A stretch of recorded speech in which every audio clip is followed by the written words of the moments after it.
Ang smartphone mo kaya bang lumutang ng ganito? Or kaya din ba niyang magbuhat ng mga mabibigat na dumbbell? Or kung hindi naman dumbbell, kaya ba niyang buhatin ng isang malaking sofa?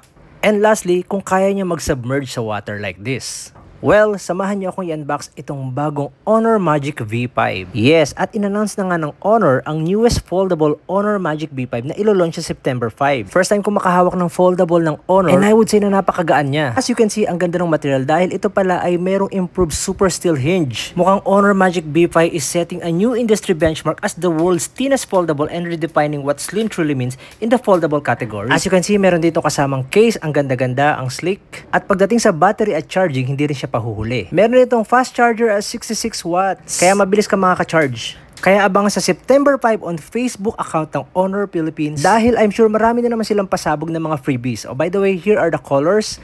So, kita-kita tayo sa September 5 sa Facebook official account ng Honor Philippines. Bye!